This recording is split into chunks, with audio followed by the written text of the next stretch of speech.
Hey, thanks for clicking on my face and choosing this channel.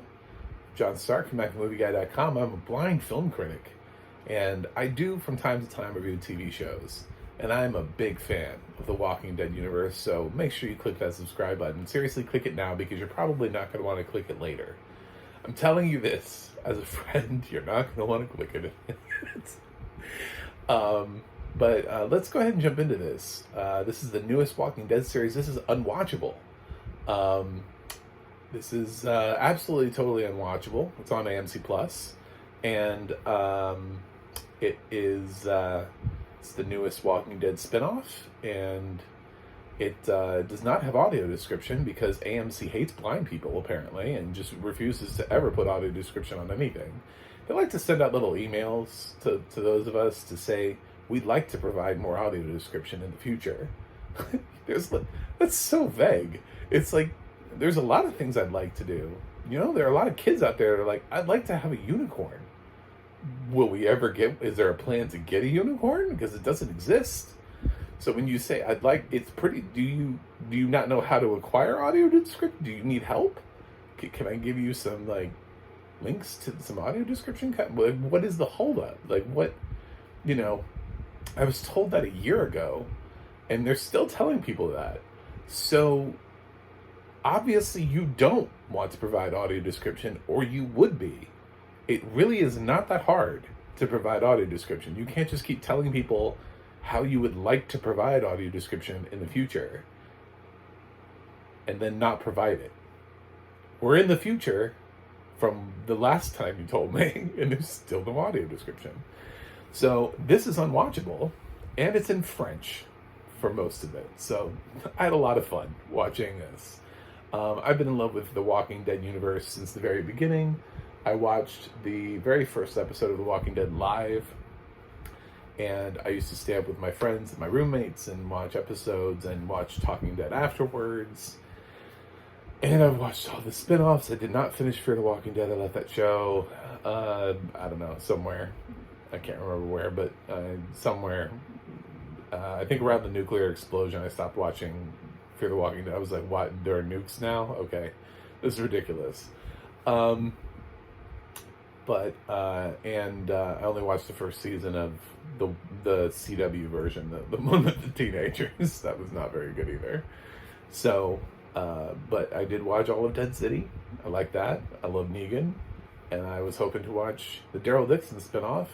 But again, it's unwatchable. So, I'm just going to keep saying that over and over, because AMC Plus needs to hear that. Your shit is unwatchable. You need to provide audio description for blind people. I'm sorry. Here's what I got from it. Daryl wakes up on a beach. I don't know. Like, if he literally wakes up, but we find him somewhere on a beach. The only reason I know that is actually because of later on, there's some kid who telepathically knew to draw a drawing 3 days before it happened of Daryl Dixon waking up on a beach. And this woman is like, look, he drew this 3 days ago. Because basically it's all just like sound effects at the beginning of this thing. And the first thing that happens is Daryl finds like a tape recorder and plays it. And I'm like, wow, these batteries. You know what I'm saying? Because at this point in the Walking Dead universe, we are deep. So these batteries that are in there are still kicking. And that's whatever brand that is, Energizer or Duracell. They're working. He finds a tape recorder and he listens to this guy who's already recorded like sort of his history, and then Daryl decides, you know what, I'm gonna record mine. And he's like, I'm Daryl Dixon. I made some bad choices and I ended up here. I just like a record for any of my family friends out there. I'm here, Daryl. You know, like, you just, I don't know, some little like message. I was like, this is a promising start to this franchise.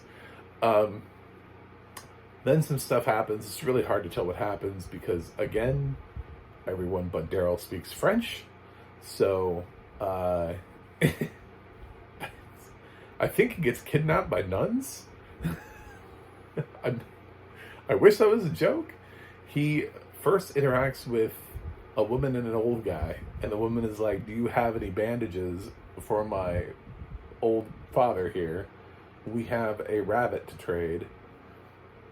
And I don't know. Then stuff starts getting French, and somehow Daryl wakes up in, you know, and he's talking to a nun who can speak fairly good English, and she gives like a backstory reason as to why she can speak such good English. And there are other characters that speak no English, and there's a kid who Daryl openly refers to as creepy.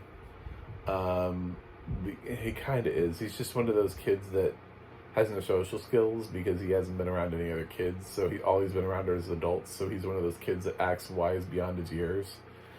And his dialogue is just so oddly written. He says things like, "Thinking about that hurts my heart."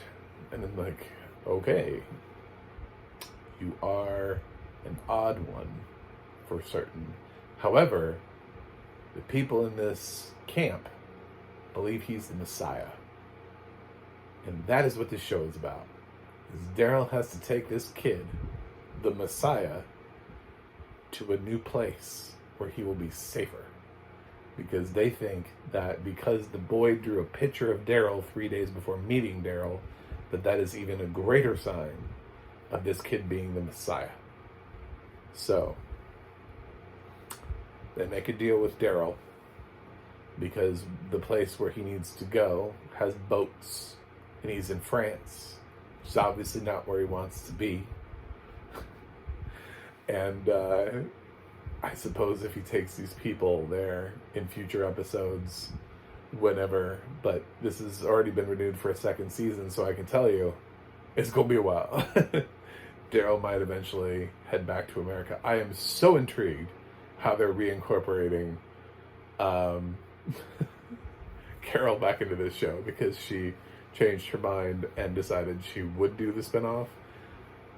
I don't know how they're going to get her to France. I am so intrigued as how she's going to suddenly just pop up and be like, "What's up? I found you on another continent."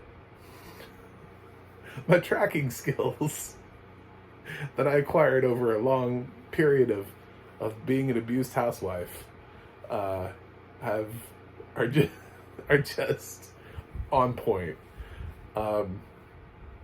So yeah, there's so many conversations in this where I have no idea what happened because they took place entirely in French, and they're not dubbed.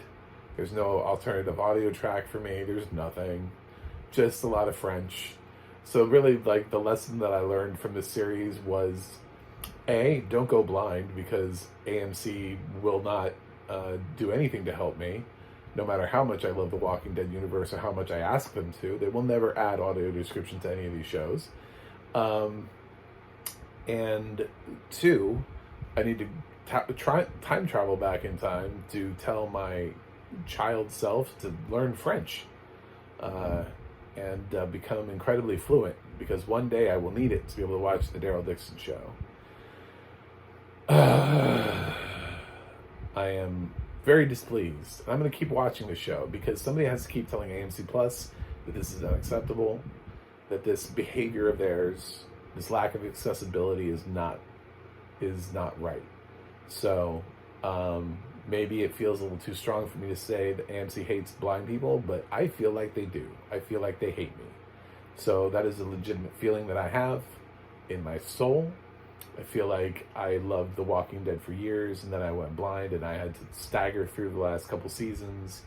And now every time I try to watch something that's on AMC or The Walking Dead or whatever, it's just it's just a terrible experience. And I don't know why they're making my favorite thing in the entire world so hard for me to enjoy. The Walking Dead is my favorite show of all time. So, and which means this should be right up my alley. But goddamn, it's unwatchable. So I've said that a couple times. And that's because it is. So that's my viewpoint. If you came here thinking, oh, it's going to be some guy talking about Daryl Dixon, it's going to be some guy talking about Daryl Dixon from a blind person's perspective. Because if you watch this episode, if you're sighted and you're still in this review for some reason, why don't you close your eyes? Why don't you watch an entire episode blindfolded and you tell me how fun that is? And then you'll get sort of like at least a little bit of an idea, of what it's like for me. So, yeah, this is like super unwatchable. I wish I could like upgrade that to that, but it's almost like watching a foreign language film. I don't have a problem with them. I just need them to be translated. It's not like I'm not xenophobic. I would watch 100 French films if they could translate them for me. I used to read subtitles when I could see, so I get it. If I was sighted, I would be reading subtitles. Fine. Done. But I'm not. I can't see the subtitles, which is why I need audio description. Anyway, inconsiderate AMC, go fuck yourselves. The rest of you, thanks for watching, thanks for subscribing, and I'll be back because I'm going to keep doing this, whether anybody watches it or not, because if I don't talk about it, AMC will just keep doing what they do. They're just going to keep fucking over blind people for the rest of their lives. We'd like to provide it. There's a lot of things I'd like. I'd like a pizza right now, but if I don't do anything to acquire said pizza, I'm not going to get the pizza. Sometimes you actually have to go get up off your ass and make something happen. You can't just say the words, we'd like to provide something in the future. So, I have a website, macthemovieguy.com. You can follow me on Twitter, Instagram, or Threads at macthemovieguy. You can go to the audio description project, adp.acb.org, which will let you know what does have audio description and where you can watch it. And you can go to the edna.org. That's the adna.org. It'll let you know who's narrating your favorite films and television series. That's it for me today. And I will be back next week with more Daryl Dixon because I'm not stopping. Thanks. And see you guys on the other side.